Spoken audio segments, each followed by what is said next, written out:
God aften og velkommen til Aftenshowet. Mit navn er Mathilde Jacobi. Og mit navn er Emil. I dag skal vi snakke om, hvordan den nazistiske propaganda udtrykte sig igennem mellemkrigstiden. Vi har i den forbindelse inviteret Sebastian Pfeiffer og Johannes Støj Andersen ind i studiet til at få et snak. I mellemkrigstiden, altså årene imellem 1. og 2. verdenskrig, blev der brugt rigtig meget propaganda til at promovere forskellige ting. Især blev det brugt af det nazistiske parti, Nationalsocialistiske Deutsche Arbeiterpartei, også kaldet NSDAP.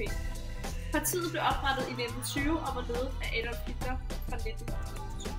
Partiets ideologi var revolutionær, nationalistisk, militaristisk. Propaganda mod kommunisme, multikulturalisme, også kaldet raceblanding, kapitalisme, demokrati og især jødedom. NSDAP stormede frem i 1930'erne, blandt andet på grund af deres brug af propaganda. Propaganda er tanken om, at en regering eller organisation spreder sig for at påvirke folks synspunkter og overbevisning. Adolf Hitler var frontløber for... Adolf Hitler var frontløberen for den nazistiske propaganda og var forstanderen på næsten alle plakaterne og andet. Generelt var propagandaen positiv i det NSDAP prøvede at få flere til at stemme på partiet. Hitler blev iscenesat som en rigtig magtfuld mand med hele den nazistiske hær. Også blev børn ofte brugt, da det ifølge ham selv tiltrækker rigtig mange stemmer. NSDAP's logo, A-korset, var gennemgående på alle deres propagandaplakater. I sidste ende var det blandt andre faktorer, disse plakater var med til at starte af det. Ja, og nu sidder vi så her i studiet sammen med Silja og Johannes Slot Andersen, og de er forskere i den nazistiske mellemkrigstid, og mange gange velkommen til jer. Jo, tak. Og hvordan blev den nazistiske propaganda brugt i mellemkrigstiden? Jeg tror også, at den nazistiske kunst i dag kan beskrives som en slags romantisk realisme. Men det nazistiske syn på verden er udgangspunkt for noget, der er brugt propaganda i mellemkrigstiden af nazister. Propagandaen var ofte fremstillet som en kamp mellem racer, og verden blev fremstillet i en sort-hvid version af homoracer. Dette propaganda er med til at få et fælles blik på jøderne som en lavere sted, som parasitter i tyske samfund. Også i skolen blev tyske børn introduceret for det nazistiske syn.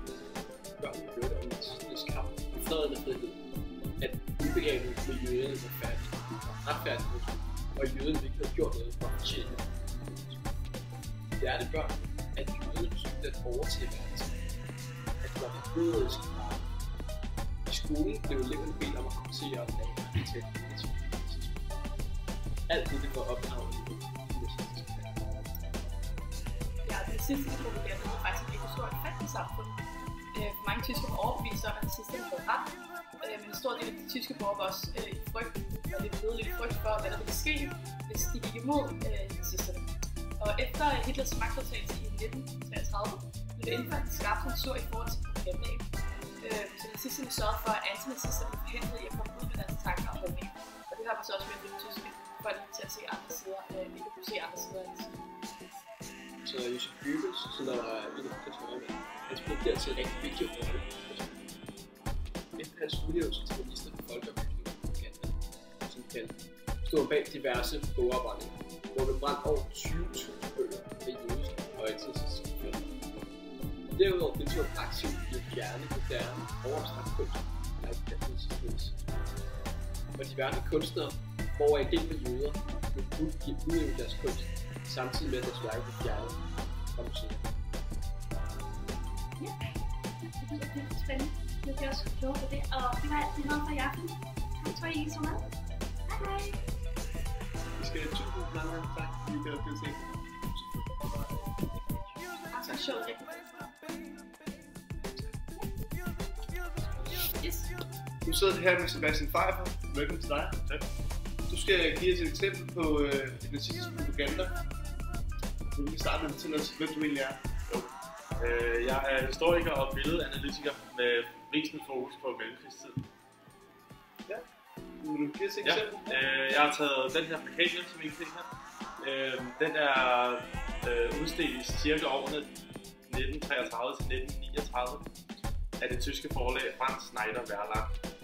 Plakaten forestiller Adolf Hitler, som I kan se her, der leger med de 3 små børn. Han har iført den nazistiske uniform med hans traditionelle hagekors på overarm.